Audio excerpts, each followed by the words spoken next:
We always ask people this. What are you curious about?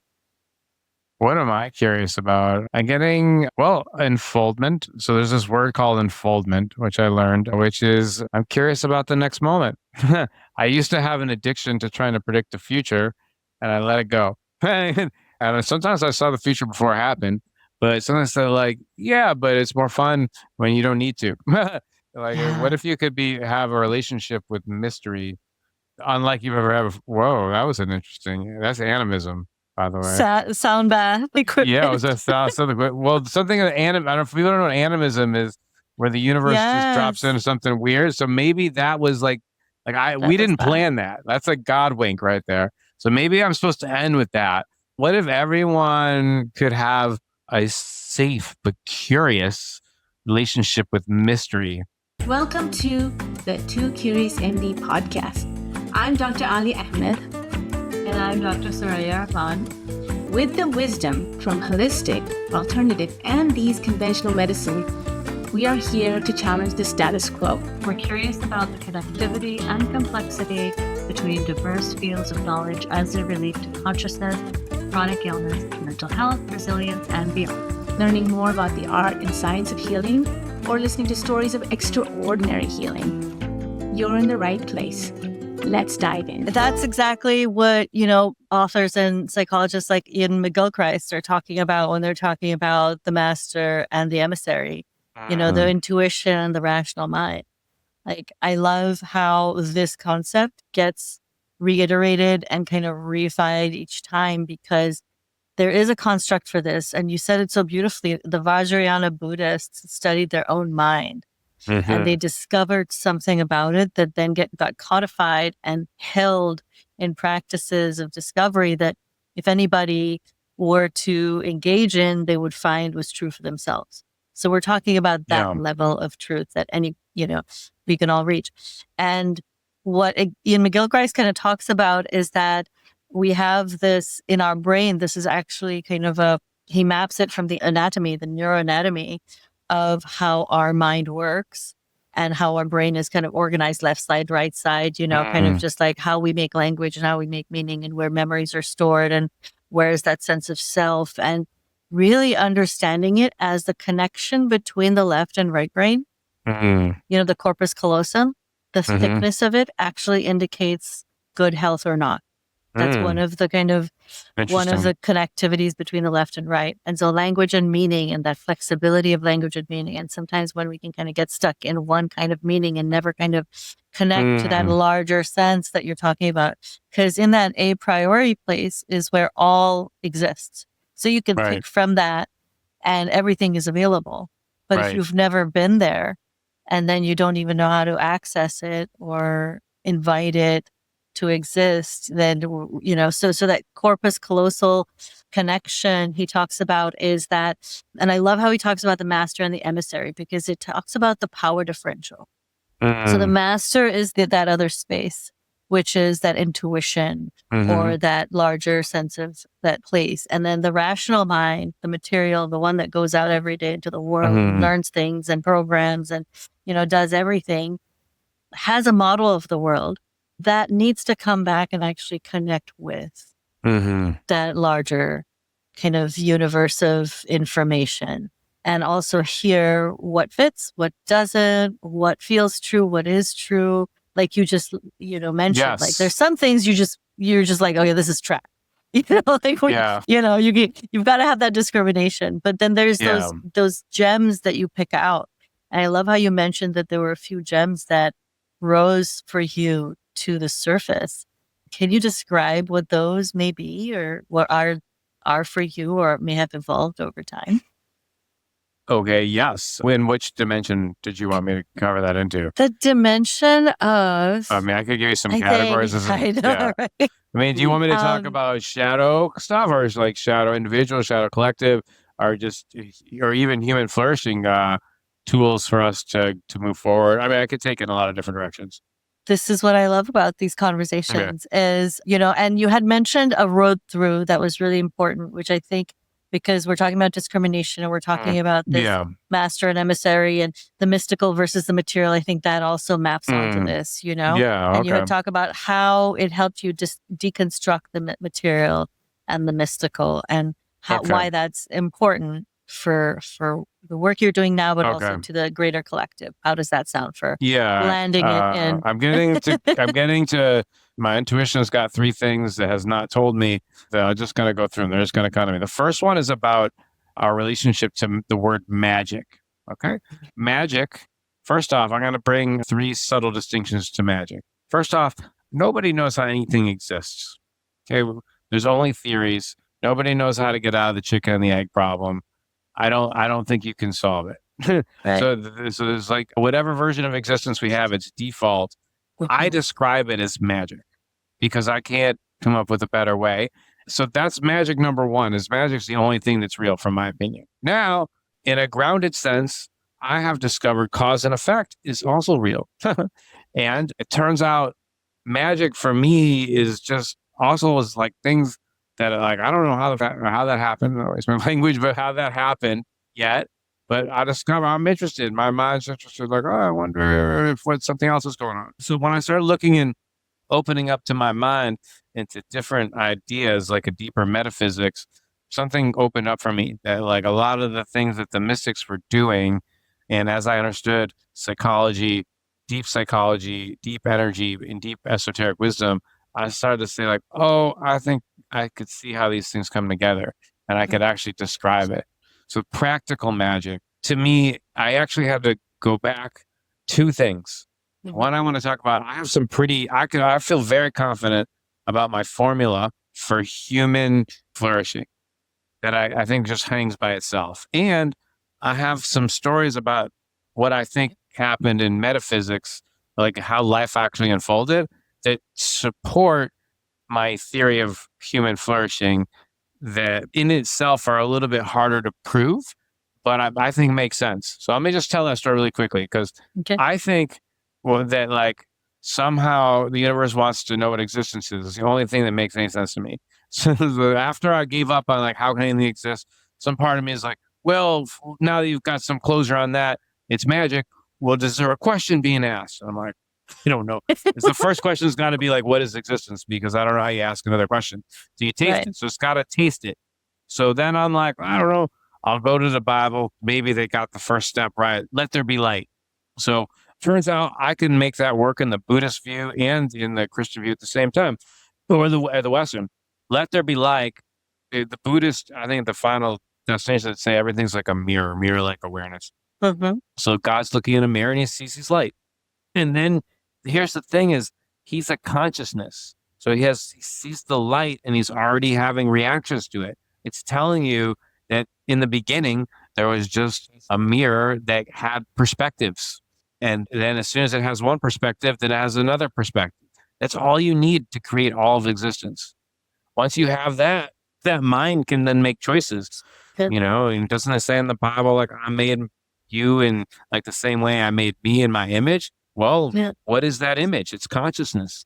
The same global metacognition is the same consciousness that we are. You know, might have different roles. Like metacognition might have to upload and download from the souls and like a giant AI and figure out. Well, Jesus, a lot going on to figure out.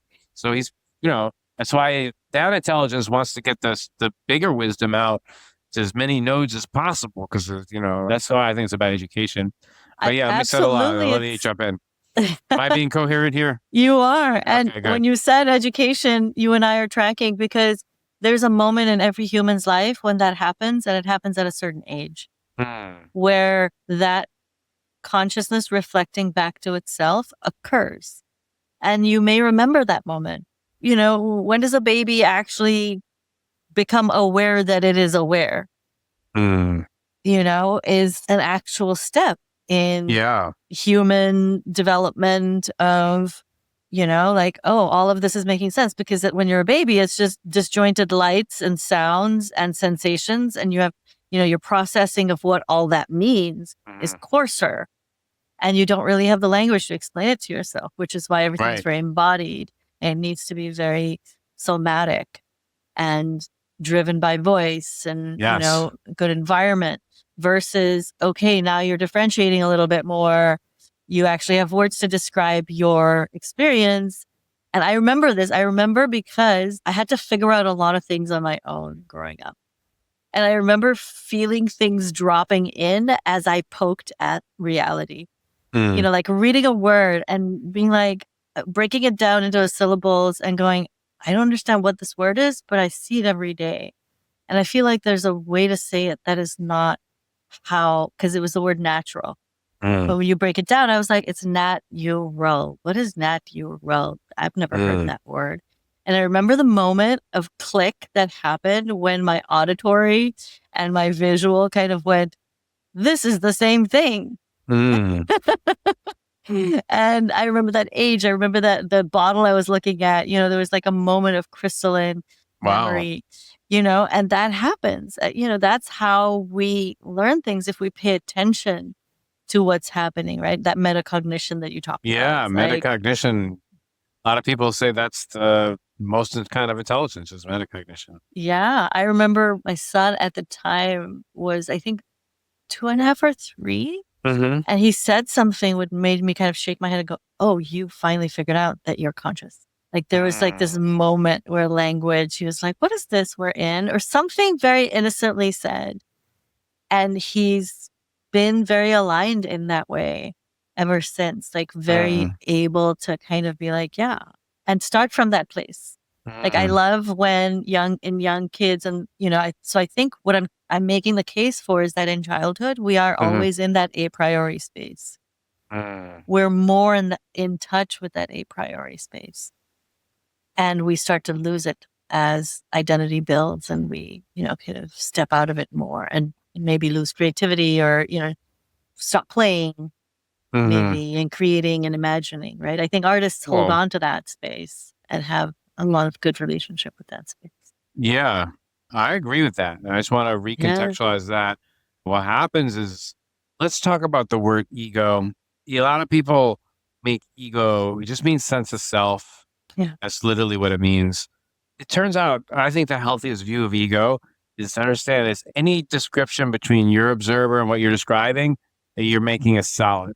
So like even saying like black is black, it looks like a certain color, that's a sense of self. That's ego. Like that's not how most people think about it. But literally, why do I think it's actually really important because people think it's one thing and it's a bad guy. It's like, whoa, he's way off. Like it's not really that. And so many people get lost in that.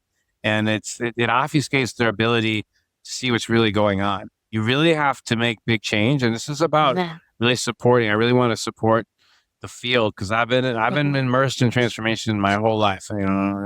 Both from a study, through my own, through clients, all kind of professions, all I study. Literally, you really want to notice the very details of your habits. And like, you're not here to make them all bad or wrong. You're here to notice the subtle habit loops, habits of mind. A certain sense comes in, you interpret it, and you automatically go here. Which is the loops, those feedback loops that are getting in your way? And which new feedback loops do you need to create to move towards your dream? That's the game you want to play. It's not some big curse or meta narrative. It's like blah, blah, whatever. Cause it's never any of that. It really just comes down to what patterns are you replaying? It can be like, have depth to it. Like it might be lodged pretty deep because trauma's goes into lots of things. So I'm not going to say everyone can snap their fingers and get rid of something fast. However, this is universally true. Everyone, no matter whether it's a short one or a big one, is to get into the details. The more specific you can describe at the more layers of all of your mind, body, soul, spirit, intuition, like how it plays out in the details, and then get clear on where you want to go and which habit loops do you need to get rid of, which ones you got to combine. Like that's where the rubber meets the road. And I'm really nerdy and geeky about how to deconstruct that. And my vision, I've committed to this with all my thing, is to work with other people and just up level each other. Maybe even create an AI and get some best practices. But my intuition is there's a lot of people have different ways of doing it. And some people, like, I think I've discovered some cool stuff, but I know other people who've also done cool stuff. I know enough to know I have something to offer, but I'm also humble enough. I'm here to learn. So how do we create like a teamwork? I'm excited about having a teamwork. This is what we come back to measurement. I want to work with people who have enough self-esteem. It's like, okay, and like enough humility is like, great, we'll find out. We might find out that we're best in the world with a certain demographic, where we suck with these other people. I don't know what's going to happen, but just by creating more sharing of measurement and doing and working as a team, we can all up-level each other if we can create a community of safety and trustful processes. So that excites me, because I think that can really, you get that organization right, and with the right core leadership and right measurement protocols, it can really create a supportive system, especially as people are starting to bring things together. Like, we're bringing in state training and East and Western and integrated medicine with Western medicine. I think that none of them are bad. I think they all have something to offer each other, but we got to create a space where people can hear each other and measure. Love that. Yeah. I love that. I love that. You have just described kind of in a nugget what ketamine therapy is. And it's just kind of traveled through all of it, because you started with the ego. It's like, okay, what is the ego? It's the construction of what we call actually corresponds to the default mode network in the brain. Yes. And that's that's the network that gets kind of, destabilized, or, people say it gets quiet, and it actually kind of goes offline a little bit. All those things are true. And the sense of self dissolving, or that ego death that people talk about in that psychedelic experience, and how that mystical experience, that stepping into just kind of feeling that happen at least once, feeling it loosen, is a learning experience for the brain, right? For the brain. Yeah. And then you're talking about, okay, what do we do now that we've kind of crossed that threshold and we've entered into this new state of neuroplasticity? Because that's when the brain gets into neuroplasticity, because all of a sudden the signal has been sent to the entire being that says something new is afoot. There is new energy here to drive, and now there's availability. With ketamine, it's 2 days. With mushrooms, it's a week. With LSD, it's a couple of weeks. With ibogaine, it's actually 2 to 3 months. And we're talking about this state that we can hold the brain in, so that we can, just kind of accelerate this transformational process. Because there's, the pace at which it goes, if you're doing it for, kind of biohacking and kind of improvement and leadership, but there's a pace at which it needs to go when you have treatment-resistant depression, OCD, because those are also disorders of an overactive default mode network. So, what you're talking about with the peeling away of the different layers of the default mode network, that is an entire, like you're saying, it's a network of meaning. Yes. And so in transformation, how do you move through those shifts in ways that don't tax the system, create stress, create trauma, instead of actually heal trauma, right? So there's that also, that gentleness, I feel, and just the care given to like, oh, this is important to pay attention to. Yeah, I really love ketamine. It's a really powerful dissociate, and it can take you to the state that meditators go there. I'm actually a fan of both as the fastest path, because one, like, people learn through repetition and logic, but also they learn through extreme experiences. And actually, I think if you can take people to these spaces using breath work and entheogens, whatever, ketamine, whatever, the different kinds of things, you have ways to name it and make people, by naming it, like, I can help people name a state they're in and show people how to use that state or suggest things they're going to have to discover for themselves. But it helps for a noob to be around someone who knows that territory like the back of their hand, so they don't like freak out, because you can freak out. I mean, like, you can go to like a state where there's no there's just information, and you realize even the sense of self is a construction, and not like freak out, because you have to have the right skills. But that actually is kind of like a really calm space where you let more of this free energy come in. You have to learn to trust this free energy. it's because your sense of safety is not built around it. It's actually built to avoid some things you're afraid of, right? And so you actually, for those who want to take the journey to its furthest place, it's about a relationship between your current safety parts, which you're going to have to get to know really intimately. I recommend the book, The 5 Personality Patterns by Stephen Kessler is really good. Enneagram's really good. Yep. But there's some archetypes that really help you get there faster. And you gotta know those parts, and you gotta know this deeper sense of self. And they gotta work together. And this part also have to, like, where are you going in life? What are you doing? Because where you want to go isn't, people might think, oh, enlightenment's always the same. There's some things that I think are similar, like becoming the space, because you want to be in a sense of self that's bigger than just you. A lot of people's like sense of self's in their head, and they're just thinking, how can I do good for me? How can I avoid my biggest fears unconsciously? They don't even know it. They're not even in control of most of the things. Most people are just trying to avoid things. This is where I want to come back to. This is where I want to go before, because this is about magic and laws. So I believe that if your primarily a goal is to know existence, I want your feedback on this. Then as a kid, when you decide, like, I don't know, I don't want to be with shame at level 9 and I'm going to build a leave-in pattern so I avoid it, are you doing God's work? I mean, you're yes and no, because you're kind of skipping something, but also you wanted to know that you skip something, right? That's part of being alive. So I think it's both. But I actually think this understanding that we're here to know things, and, oh, geez, we skipped something, maybe we have to go back. Because once you go back and integrate that thing, and you become whole again. So there's all these things that we didn't integrate as kids, or past lives or whatever. Like, why did things go down like that? And some part of us is still stuck there. And when we actually bring this higher energy, this better discernment plus more energy, we can integrate all that stuff, and then we can return to now and be more effective in the now. So I think there's this whole, we talked about skills of getting whole.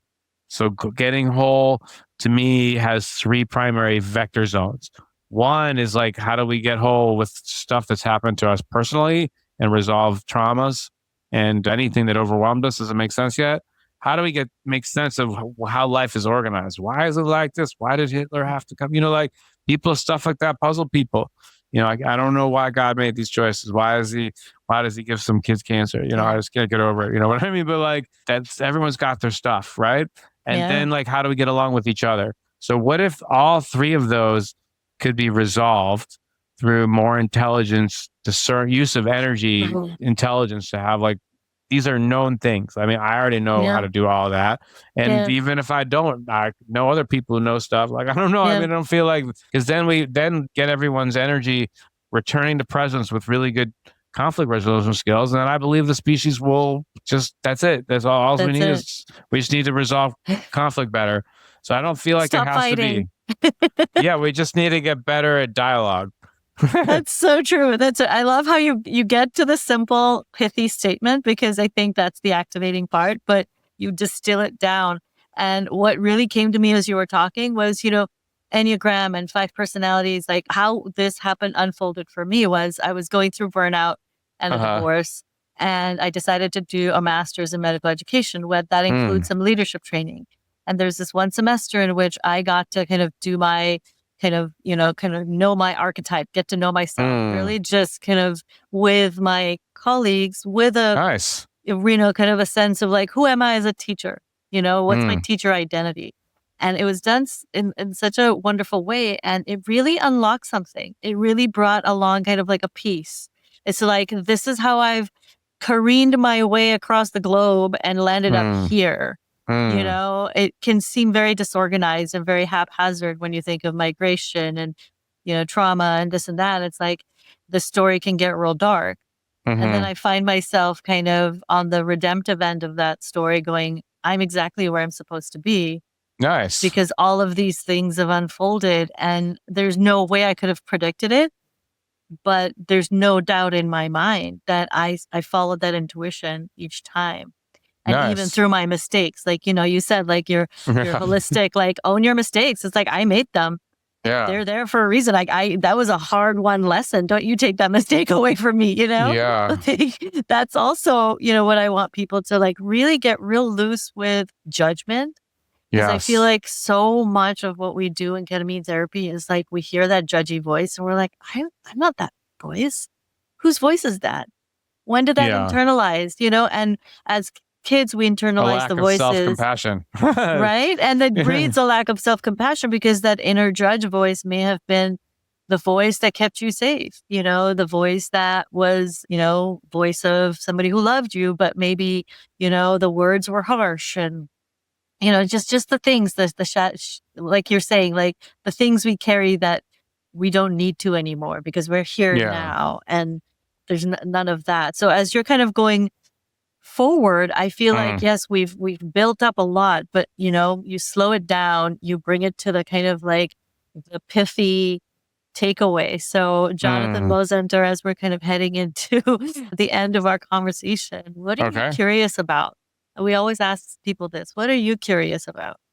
What am I curious about? I'm getting, enfoldment. So there's this word called enfoldment, which I learned, which is I'm curious about the next moment. I used to have an addiction to trying to predict the future and I let it go. And sometimes I saw the future before it happened, but sometimes they're like, yeah, but it's more fun when you don't need to. Like, what Yeah. if you could have a relationship with mystery unlike you've ever had before? Whoa, that was that's animism, by the way. Sound bath Yeah, it was equipment. something. Well, something of anim. I don't know if people don't know what animism is, where the universe just drops Yes. into something weird. So maybe that was we That was didn't that. plan that. That's a God wink right there. So maybe I'm supposed to end with that. What if everyone could have a safe but curious relationship with mystery? And what would that Mm. change if we went from anxiety to safe loving of mystery? And Mm. I have some ideas on how I get there, but I don't know of which ones will work. So here's the other thing is I am super passionate about everything I talked about. And I'm in a new phase of life where I'm looking for all kinds of new people, collaborators, new students. I'm here in LA. Soraya and I were talking about like people who are in the healing space who want to mix, do it very safely. But I think there's some patterns to be revealed around conflict resolutions. So I'm open. Mozenter.com, Mozenter at Proton Mail, whatever. If you're interested, if what I've said is exciting to you, reach out. Maybe just have a quick Zoom and we'll see what goes. I'm in a new connector phase. So I'm curious to see how the mystery is going to bring the most amazing fellow God friends to both to me, but also to you and I in the LA area. So anyways, I'll leave it there. I love the mystery. Beautiful. Beautiful. Thank you. I mean, this has come up a couple of times and it's been mentioned by many people in the last couple of days. And I think this is a reminder from you is when you step into the mystery meets you.